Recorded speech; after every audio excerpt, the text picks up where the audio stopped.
Hello friends, तो जैसा कि आप लोग जानते हैं सीए इंटरमीडिएट के एग्जाम देखिए बहुत नज़दीक आ चुके हैं और आपके पास 50 दिन बचे हुए हैं अपने बोथ ग्रुप की तैयारी करने के लिए। अगर आप लोग देखिए जनवरी 2025 के अंदर अपना एग्जाम दे रहे हैं तो किस तरीके से आपकी स्ट्रैटेजी रहनी चाहिए इन आखिरी के 50 दिनों के अंदर, ताकि आप देखिए आसानी से अपने बोथ ग्रुप को क्लियर कर सके। इस वीडियो के अंदर हम इस चीज़ के ऊपर बात करने वाले हैं, तो वीडियो के एंड तक जरूर बने रहिएगा। और यहाँ पर मैं आपको कुछ ऐसे टॉपिक्स भी बताऊंगा कि अगर आप उन्हें पहले देखिए प्रायोरिटी बेसिस पे कर लेते हैं तो पास होना तो आप लोगों के लिए काफ़ी ज़्यादा ईजी हो जाएगा।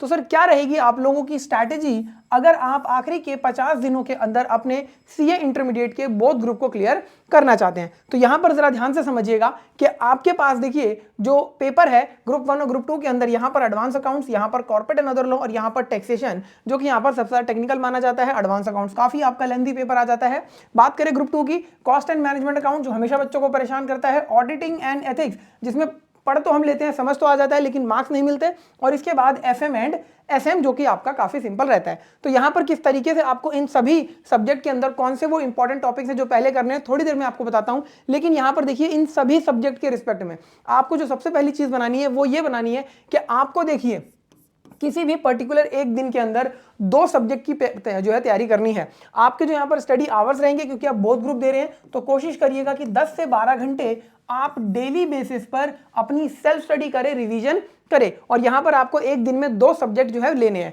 अगर आप कंफर्ट जोन में आ जाते हैं कि 3 पेपर आप हैंडल कर सकते हैं तो ही आप 3 पेपर को एक दिन में करेंगे। अदरवाइज आप कोशिश करिएगा कि 5 से 6 घंटे आप एक ही पेपर को डिवोट करें। अब यहां पर आप इन 5 से 6 घंटों में किस तरीके से अपनी तैयारी करोगे, तो यहां पर 3 बातें मैंने मोटी मोटी लिखी है। ये अगर आप कर लेते हो तो आसानी से आपका ग्रुप देखिए क्लियर हो जाएगा। सबसे पहली चीज आपको देखिए यहां पर क्या करना है, बहुत ध्यान से समझिएगा। सर आपको देखिए कॉन्सेप्ट्स को रीड करना है और जो आपने नोट्स बनाए हैं वहां से रीड करेंगे। और अगर आपने अपने नोट्स नहीं बनाए हैं तो कोई दिक्कत परेशानी वाली बात नहीं है। ग्रूमिंग एजुकेशन एकेडमी की देखिए परफेक्ट रिवीजन बुक आती है जिसके अंदर हमने बहुत कंसाइज में कॉन्सेप्ट्स को देखिए रखा है, ठीक है जी। तो आप उस बुक को रेफर कर सकते हैं। अगर किसी बच्चे के पास ये बुक नहीं है और आप ये बुक लेना चाहते हैं तो eScholars.in हमारी वेबसाइट है, 8888880402। इस नंबर पर व्हाट्सएप मैसेज के थ्रू या कॉल करके आप इस बुक को परचेज कर सकते हैं। इसके बाद जब आप यहां पर देखिए कॉन्सेप्ट को पढ़ लेते हैं किसी पर्टिकुलर चैप्टर के, ठीक है जी, तो आपको क्या करना है, क्वेश्चंस की प्रैक्टिस करनी है। कितने क्वेश्चंस की आपको प्रैक्टिस करनी है, यहां पर मिनिमम देखिए आप 5 से 10 क्वेश्चन की प्रैक्टिस डेली बेसिस पे करेंगे। और ये 5 से 10 क्वेश्चन आप इस तरीके से करोगे अपने हाथ से कि आप इसे एग्जाम के अंदर कर रहे हो। प्रॉपर वर्किंग नोट्स बनाओगे, हर चीज आप उसी तरीके से करोगे कि एग्जाम में कर रहे हो, टाइम बाउंड मैनर के अंदर, ठीक है जी। रफ नहीं करना है। जब ये 5 से 10 क्वेश्चन हो जाएंगे तो आप अगले 5 से 10 क्वेश्चन जो है वो रफ की फॉर्म में कर सकते हैं, जहां पर आपने वर्किंग नोट बना के देख लिया, मेन एडजस्टमेंट्स करके देख ली, वो चलेगा। लेकिन ये 5 से 10 क्वेश्चन आपको डेली बेसिस पर करने हैं। हर एक सब्जेक्ट के अंदर थ्योरी है तो 5 से 10 क्वेश्चन लिख के देखोगे, न्यूमेरिकल है तो उनकी प्रैक्टिस करोगे जिस तरीके से एग्जाम में कर रहे हो, ताकि एग्जाम में जब आप करो तो आसानी से कर पाओ। इसके बाद देखिए आपका जो बहुत इंपॉर्टेंट काम आता है वो है कि आपको एक हफ्ते के अंदर कम से कम 2 मॉक टेस्ट पेपर यहां पर जरूर देने है, ठीक है जी। इससे होगा क्या, आपकी सेल्फ इवैल्यूएशन हो जाएगी, कितना आप समझ पाए हैं पेपर को 3 घंटे के अंदर, क्या पूरा कर पा रहे हैं या नहीं, ये चीज आप देखिए आइडेंटिफाई कर पाओगे। और जो कमियां होंगी उन पे आपको काम करना है। तो ये चीज अगर आप कर लेते हैं देखिए इन आखिरी के 50 दिनों में सिर्फ ये 3 बातें, तो आसानी से आपका देखिए ग्रुप जो है वो क्लियर हो जाएगा। डायरेक्टली मत स्विच कर जाना कि क्वेश्चंस की प्रैक्टिस करते हैं, पहले कॉन्सेप्ट को जरूर पढ़ लेना, रिवाइज कर लेना। इस काम के अंदर आपका मैक्सिमम 15 मिनट से लेकर आधा घंटा लगेगा, depending upon the length of concept. चलिए अब हम बात करते हैं कुछ इंपॉर्टेंट टॉपिक्स की जो आपको पहले करने हैं ताकि आप आसानी से देखिए क्लियर कर सके। तो ग्रुप 1 के अंदर जो आपका पहला पेपर आता है दैट इज एडवांस अकाउंटिंग। इस पेपर के अंदर बहुत ध्यान से समझिएगा आपको कौन कौन से चैप्टर पहले करने हैं। मॉड्यूल 3 का जो चैप्टर 11 से लेकर चैप्टर 15 तक है, chapter 10 consolidation, chapter 8 revenue based accounting और इसके साथ साथ चैप्टर 5 असेट बेस्ड अकाउंटिंग, ये आपको देखिए सबसे पहले करना है। इसके साथ साथ कुछ आपको अकाउंटिंग स्टैंडर्ड्स हैं जो पहले करने हैं, जैसे कि सिंपल अकाउंटिंग स्टैंडर्ड की बात करूं तो मैं आपका AS2 हो गया, इसके बाद AS10 हो गया, AS16 हो गया आपका, ठीक है जी। इस तरीके से आपका लीज वाला AS हो गया, अमालगमेशन जो AS14 है। इस तरीके से कुछ आपको अकाउंटिंग स्टैंडर्ड डेली बेसिस पर करने हैं। कोशिश करिएगा कि एक अकाउंटिंग स्टैंडर्ड आप डेली बेसिस पर रिवाइज करें, मैक्सिमम आपको आधा घंटा लगेगा एक अकाउंटिंग स्टैंडर्ड को करने में। उसके बाद आप इन मेन टॉपिक्स के ऊपर स्विच कर सकते हैं और यहां से अपने टॉपिक्स को प्रिपेयर करेंगे। ये आपको पहले करने हैं, इसके बाद आप बाकी के टॉपिक्स करेंगे। ये मत समझिएगा जो टॉपिक मैं यहां नहीं बोल रहा हूं वो आपको छोड़ देने हैं। नहीं सर, छोड़ने नहीं है, क्योंकि आप बोथ ग्रुप दे रहे हैं।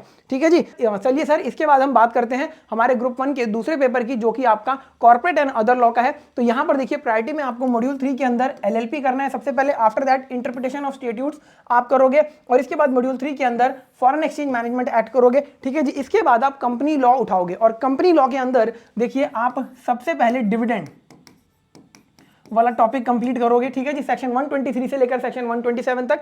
इसके बाद आप ऑडिट एंड ऑडिटर्स,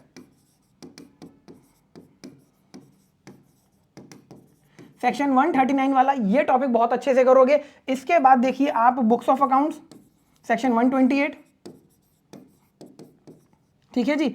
और आप सेक्शन 129 फाइनेंशियल स्टेटमेंट, ये वाले जो टॉपिक्स हैं ये आप करोगे। इसी तरीके से आप देखिए अपना कॉर्पोरेट लॉ पहले फिर करोगे, पहले ये चीजें करने के बाद। चलिए अब बात करते हैं हमारे पेपर नंबर 3 की, जो कि काफी ज्यादा टेक्निकल माना जाता है यहाँ पर। जी हाँ, टैक्सेशन का। इसके अंदर आप सबसे पहले देखिए जीएसटी पे फोकस करेंगे 50 नंबरों को स्कोर करने के लिए। ध्यान रखना, आपको पता है यहाँ पर आपको 30 मार्क्स के एमसीक्यू है, तो कॉन्सेप्ट को साथ साथ इस तरीके से करना कि एमसीक्यू प्रिपेयर हो जाए। तो सबसे पहले जीएसटी उठाओगे। जीएसटी के अंदर आपको इनपुट टैक्स क्रेडिट सबसे पहले करना है। इसके बाद वैल्यू ऑफ सप्लाई करोगे, फिर एग्जेम्पशन करोगे। एग्जेम्पशंस के लिए मैं बता दूं कि आपको डेली बेसिस पे देखिए यहां पर क्या करना है, 10 से 12 क्वेश्चन पढ़ लेने हैं सिर्फ। आप थोड़े दिनों में देखोगे 15-20 दिन में सारी एग्जामिनेशंस आपको याद हो जाएंगी। ठीक है जी। इसके बाद चार्ज अंडर जीएसटी, इसके अंदर सेक्शन 9 सबसेक्शन 3, सेक्शन 9 सबसेक्शन 5 आप करोगे। ठीक है जी। सप्लाई अंडर जीएसटी के अंदर शेड्यूल 1 और शेड्यूल 3 बहुत अच्छे से करके जाओगे। टीडीएस एंड टीसीएस सेक्शन 51 52 बहुत सिंपल है, मुश्किल से 15 मिनट लगेंगे इसको विद क्वेश्चंस रिवाइज करने में। इसके बाद accounts and records, again 10 minute का चैप्टर है ये। इसके बाद टाइम ऑफ सप्लाई 5 मिनट का chapter, place of supply 20 minute का चैप्टर। ये चैप्टर्स आपको सबसे पहले करने हैं और इनके ऊपर के क्वेश्चंस करने हैं। इसके बाद आप देखिए रजिस्ट्रेशन हुआ, टैक्स इनवॉइस हुआ, ई-वे बिल हुआ, उन टॉपिक्स को कर सकते हो, कोई दिक्कत परेशानी वाली बात नहीं है। रजिस्ट्रेशन के अंदर भी बता दूं सेक्शन 22, सेक्शन 23, सेक्शन 24 ये पहले कर लेना। ठीक है जी। चलिए बात करते हैं अब हम हमारे इनकम टैक्स की। तो इनकम टैक्स के अंदर आपको क्या करना है, तो देखिए आपके जो पांचों हेड हैं, सबसे पहले आप इन पांचों हेड्स को बहुत अच्छे से करेंगे। ठीक है जी। इसके बाद टीडीएस टीसीएस पढ़ेंगे, और यहां पर टीडीएस टीसीएस के अंदर मैं बता दूं कि आपको देखना होगा कि आपके पास काफी सारे क्वेश्चंस आते हैं। तो हमारी पीपी बुक है, ठीक है जी, सभी सब्जेक्ट्स के लिए आप इसको रेफर कर सकते हैं, जिसके अंदर पास्ट एग्जाम के क्वेश्चंस, आरटीपी एमटीपी के क्वेश्चंस आपको मिलते हैं। तो आप पीपी बुक में से टीडीएस टीसीएस के डेली 5 से 6 क्वेश्चन रीड करोगे। यहां पर भी आपको देखिए क्वेश्चंस जो है विद सेक्शन याद हो जाएंगे। इसके बाद advance tax, clubbing and set of आप कर सकते हो। ठीक है जी। इस तरीके से आप करोगे तो आपका आसानी से देखिए टैक्सेशन वाला पोर्शन पूरा हो जाएगा। बात करते हैं सर अब हम ग्रुप 2 की। ग्रुप 2 के अंदर जो आपका पहला पेपर आता है that is cost and management accounting. इसके अंदर आपको कौन से टॉपिक पहले करने हैं, तो sir material, labour, overhead, activity based costing, standard costing, marginal और बजटरी। स्टैंडर्ड कॉस्टिंग को आप चाहो तो यहां पर सबसे एंड में लेकर जा सकते हो, मार्जिनल और बजटिंग को आप ऊपर कर सकते हो। इसके साथ साथ देखो एक ऐसा टॉपिक है जो हर बार एग्जाम में पूछा जाता है, 8 नंबर का क्वेश्चन आपको देखने को मिलता है, दैट इज प्रोसेस कॉस्टिंग या प्रोसेस अकाउंटिंग। ठीक है जी। प्रोसेस अकाउंट बनाते हो आप, हर बार 8 नंबर का क्वेश्चन एग्जाम में आ जाता है, ये करना। इसके बाद सर्विस कॉस्टिंग वगैरह आप कर सकते हो। ठीक है जी। तो आप आसानी से इस पेपर को क्लियर कर लोगे। बात करें अगर हम ग्रुप 2 के सर नेक्स्ट पेपर की, जो कि आपका ऑडिट एंड एथिक्स का है, तो यहां पर देखिए हमने सीक्वेंस किस तरीके से बनाया। आपको मॉड्यूल 2 के अंदर चैप्टर 11, 10, 8, 9 करना है। मॉड्यूल 1 के अंदर चैप्टर 2, 3, 4 और 5 करना है। इसी सीक्वेंस में आप इनको पढ़ेंगे, आसानी से आपका देखिए जो है ये पेपर क्लियर हो जाएगा। मैं फिर बोल दूं, जो टॉपिक्स यहां नहीं लिखे हैं, जिनके बारे में नहीं बताया जा रहा है, इसका मतलब ये नहीं है कि सर हम उनको छोड़ के चले जाएंगे। ठीक है जी। लेकिन हाँ, अगर कोई बच्चा सिर्फ पास होने की तैयारी कर रहा है तो वो अगर इतना भी कर लेगा तो आसानी से पास हो जाएगा। लेकिन एक चीज ध्यान रखना कि दोनों ग्रुप के अंदर आपको अपना एक एक पेपर ऐसा जरूर रखना है जो आपको 60+ स्कोर दिलवाए, तभी आपका ग्रुप क्लियर होगा। ठीक है जी। वरना एग्रीगेट में बच्चे कई बार फंस जाते हैं। चलिए, क्योंकि जैसा कि आपने लास्ट अटेम्प्ट का रिजल्ट देखा, काफी ज्यादा बोथ ग्रुप का सिर्फ 5% के आसपास रिजल्ट आया था। ठीक है जी। तो इसीलिए तैयारी को थोड़ा सा अपना स्ट्रांग करेंगे। बात करते हैं पेपर नंबर 6 की, हमारे ग्रुप 2 की, जो कि लास्ट पेपर है। तो यहां पर एफएम एसएम है। तो सर एफएम के अंदर सबसे पहले रेशियो एनालिसिस आप जरूर करोगे, जो आपका कंपलसरी क्वेश्चन आता है। वहां पर आपको 5 नंबर का क्वेश्चन देखने को मिल सकता है। बड़ा क्वेश्चन भी 10 नंबर का इस चैप्टर से आ सकता है। बैलेंस शीट बनाकर इंस्टीट्यूट आपसे देखिए अलग अलग रेशियोज कंप्यूट करवाएगा और कहेगा बैलेंस शीट की मिसिंग फिगर्स को पूरा करो। ठीक है जी। इसके बाद cost of capital, very simple. इसके अंदर weighted average cost of capital, book value पे कैसे निकालते हैं, मार्केट वैल्यू पे कैसे निकालते हैं, वो काफी ज्यादा इंपॉर्टेंट है। डिविडेंड डिसीजन की मैं बात करूं तो dividend discount model, Walter model और एमएम अप्रोच काफी ज्यादा इंपॉर्टेंट है, ठीक है जी, बहुत अच्छे से करके जाएंगे। कैपिटल स्ट्रक्चर के अंदर लीवर्ड फॉर्म से अनलीवर्ड फॉर्म में जब आप स्विच ओवर करते हो तो किस तरीके से आर्बिट्रेज प्रोसेस काम करता है, अगेन वेरी इंपॉर्टेंट। इसके बाद बात करें अगर इन्वेस्टमेंट डिसीजन और वर्किंग कैपिटल मैनेजमेंट, ये दो ऐसे टॉपिक्स हैं देखिए जिनके बिना पेपर आपका बनता ही नहीं है, और इन दोनों टॉपिक्स के अंदर बच्चों को अक्सर दिक्कत आती है, तो आप इनको एंड में करेंगे लेकिन करेंगे जरूर। और यहां पर आपका एनपीवी हो गया, आईआरआर मेथड हो गया, काफी ज्यादा इंपॉर्टेंट है, ठीक है जी। प्रॉफिटेबिलिटी इंडेक्स सिंपल है लेकिन कई बार क्वेश्चन पूछ लिया जाता है।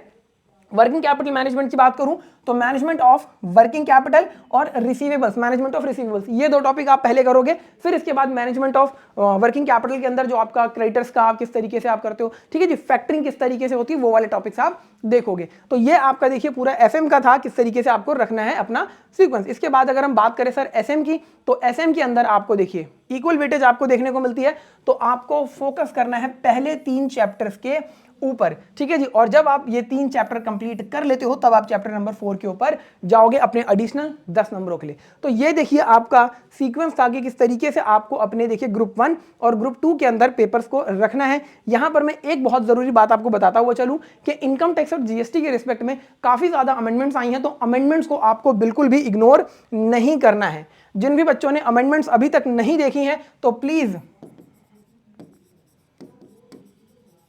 अमेंडमेंट्स जो कि जैन 25 के लिए इंस्टीट्यूट ने रिलीज कर दी हैं, प्लीज इन अमेंडमेंट्स को जरूर देख कर जाइएगा, ठीक है जी। जीएसटी और इनकम टैक्स के रिस्पेक्ट में जीएसटी में काफी ज्यादा है, बहुत इंपॉर्टेंट रहेंगी, एग्जाम में यहां से क्वेश्चन आपको देखने को मिलेगा। लास्ट अटेम्प्ट में भी हमने देखा था कि अमेंडमेंट में से इंस्टीट्यूट ने एमसीक्यू और डिस्क्रिप्टिव दोनों तरीके के क्वेश्चन पूछे थे। तो ये एक सिंपल सी स्ट्रैटेजी बताई गई कि आखिरी के 50 दिनों के अंदर किस तरीके से अगर आप अपनी तैयारी करते हैं तो आप इजीली अपना देखिए जो है ग्रुप क्लियर कर पाएंगे, बोथ ग्रुप। तो मिलते हैं नेक्स्ट वीडियो के अंदर, तब तक के लिए थैंक यू सो मच।